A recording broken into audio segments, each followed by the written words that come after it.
So Baltimore Ravens #1 wide receiver Zay Flowers is very excited for his opportunity to replay the Kansas City Chiefs after the Baltimore Ravens season came to an abrupt halt last season. He's got a very interesting quote. We also got Todd Monken and Zach Orr addressing the media, as well as some other updates and interesting news, man. So welcome in to another episode of Ravens Reports. It's your guy Noah here with For the Flock, as always bringing y'all our top 5 news reports and storylines coming out of our Baltimore Ravens today. We're just hours away from kickoff against the Kansas City Chiefs to open up the NFL season.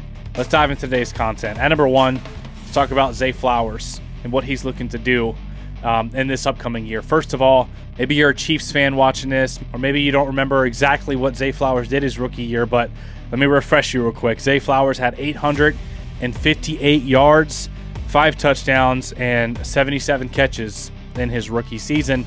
When you throw in the playoffs, he had 156 yards, a touchdown. So for the season, when you include the playoffs, he went over 1,000 yards as a rookie, and he might just be the best wide receiver that Lamar Jackson has ever played with. He was the 22nd overall pick in the 2023 draft, and it looks like the Ravens hit a home run on this wide receiver draft pick. Zay had himself quite a game versus Kansas City in the AFC Championship last year, en route, just a few plays away from a Super Bowl. Obviously, though, the two things that stick in the Ravens fans' minds is the taunting call that he had where he kind of stepped over the defensive back after a nice catch downfield, and the fumble right at the goal line where the Baltimore Ravens could have tied with the Kansas City Chiefs and possibly won that game. And here's what Zay Flowers had to say regarding this upcoming matchup and how the Ravens have improved. So I ain't really too worried about last year. We on trying to get a championship this year, so that's out the window. We just got to go win this game. It's the second year in this offense, so I feel like the chemistry is way better. It got better connections, better, I can't give out too many keys, but we getting better. We working. I think Zay Flowers is going to go off in this game for several reasons. First of all, he's just super talented, and second of all, he's in the second year of the Todd Monken offense and is more comfortable.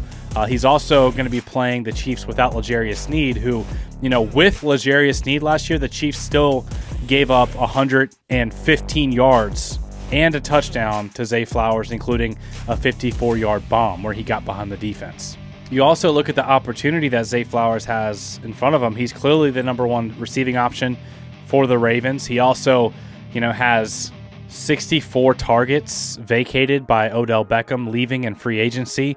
Zay Flowers is going to see an uptick in opportunities, and Lamar Jackson talked about him yesterday and said that he has his trust. Lamar Jackson is very confident in the abilities of Zay Flowers, and Zay Flowers, I don't know if you guys saw any of the clips or anything, but he was working like a madman in the offseason. He's looking to have himself a monster year. I think Zay Flowers is going to be over 1,200 yards and close to 10 touchdowns whenever it's all said and done at the end of the year. At number 2, one of the biggest factors in the total success of the team and Zay Flowers is how the offensive line performs. If the offensive line can't consistently pass protect and keep Lamar Jackson clean, it's going to inhibit, Zay Flowers' ability to get the ball downfield if Lamar Jackson doesn't have the time to go through those progressions and have a nice clean pocket to deliver the football to his playmaker in Zay Flowers. So obviously this has been an area of concern for the Ravens. Lamar Jackson said he was confident in his line. He's also proud of how hard they've worked. He talked about that yesterday, and here's what Todd Monken had to say on this offensive line. Knowing the questions about the offensive line coming into the season, just how do you think that group has taken shape through training camp, preseason, and your comfort level where you guys stand heading into Thursday night? I feel real good about those guys. First off, every one of them that, besides Andrew at left guard, those guys have been with us. Andrew was with us last year, so maybe had a great offseason, a great camp, so we're real comfortable with them playing. Excited to see them play. It's time to go play and see. So if you kind of catch what Todd Monken said, he said the only guy on the line out there that wasn't with us last year is Andrew Voorhees. So that kind of alludes to the fact that, Ben Cleveland or Daniel Falele are going to start at right guard. We know that, but they've been with the Ravens.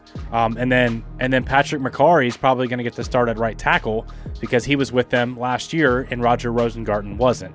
So it looks like the Ravens are going to go with the trusted commodity, the guy that they've seen on tape a lot more, and who they're comfortable with getting that start at right tackle, and that's going to be Patrick McCarry. It's also a possibility that the Ravens rotate their tackles like they did last season, where they have Roger Rosengarten and Patrick McCarry kind of working in together. It's not a traditional thing that tackles do in the NFL, but the Baltimore Ravens have never been afraid to go against the grain and try something out. Last year it worked for them pretty well. At number 3, we got first-year defensive coordinator Zach Orr going to be calling his first live NFL game, regular season game, on Thursday night against the reigning Super Bowl champions. Like, what better way to get thrown into the fire against one of the best offenses and one of the best quarterbacks of all time? Here's what Zach Orr had to say on relishing that opportunity, specifically giving his thanks to God for giving him an opportunity to have this ability to call plays for the Baltimore Ravens in a live NFL game. I love how he stands on his faith and he gives glory to God. He also talks about how challenging it's going to be to play the Kansas City Chiefs and what they're going to have to do to be successful. Take a listen. Definitely. I mean, every night, it's funny, every night wife, we read scripture and stuff out of this jar, and every night before I go to sleep, I pray, and I just thank God for blessing me for this opportunity and putting me in this position. So I think I reflect, every single night, because I don't want to take it for granted, and I want to give thanks where it's due. Just because obviously, Andy Reid's a great coach, but Patrick Mahomes, obviously, he's a problem. I mean, he can beat you with his legs, he beat you with his arm from, like I said, every part of the field, and they have great players around him. So that's what makes him tough to defend. And you can defend the first play, but you got to defend the second play and the third play. And that's where they make a lot of their hay at. When the first play breaks down, he gets to moving around, and guys do a great job of uncovering and finding seams to create explosive plays. So we definitely have to limit that. So I got full confidence in Zach Orr, and specifically, even if there are some bumps in the road, and even if he does make mistakes, I think Zach Orr is the type of guy that is resilient. He learns from his mistakes, and his work ethic is second to none. So I absolutely believe in Zach Orr and what he's going to do for this Ravens defense this year. How motivated he gets the guys, how he gets everyone to play in unison. And man, what a test against, Patrick Mahomes week 1.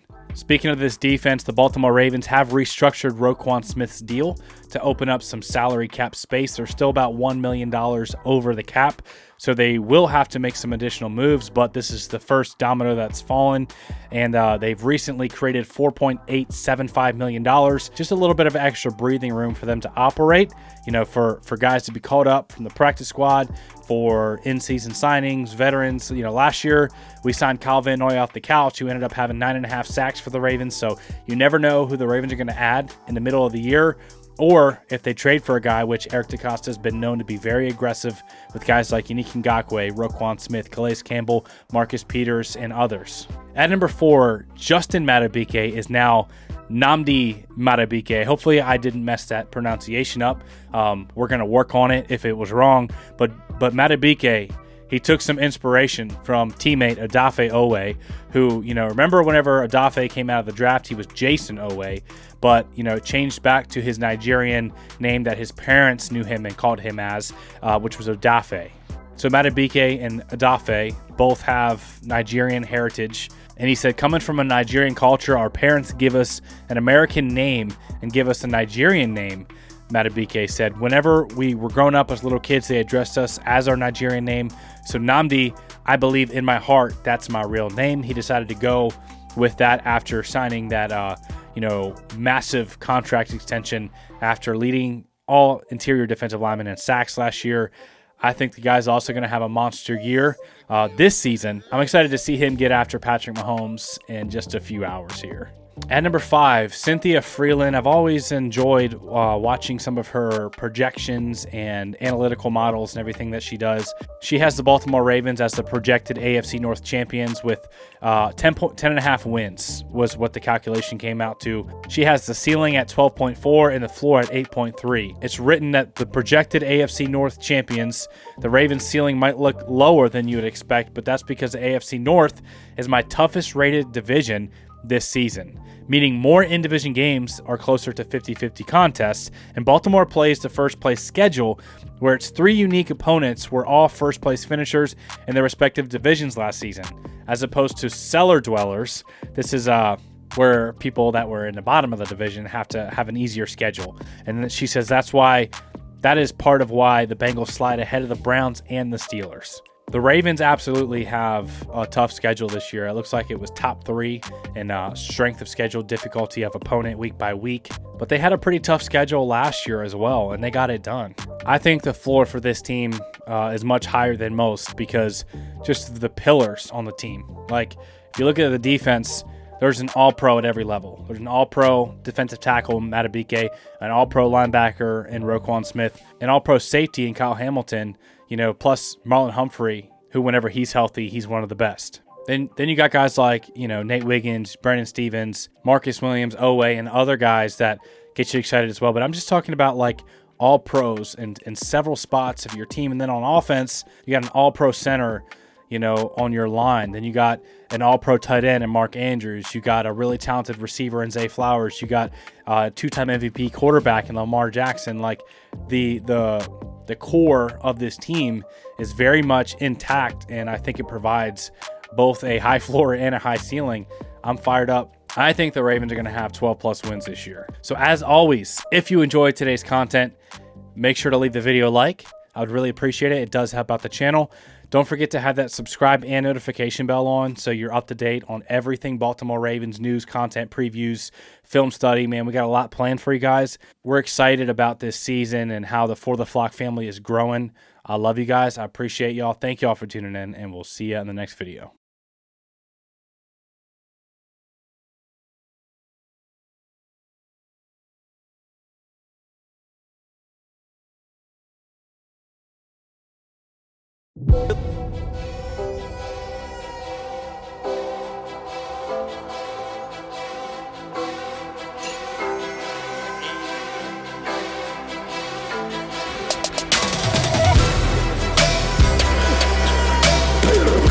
When he wasn't looking, he ran me over.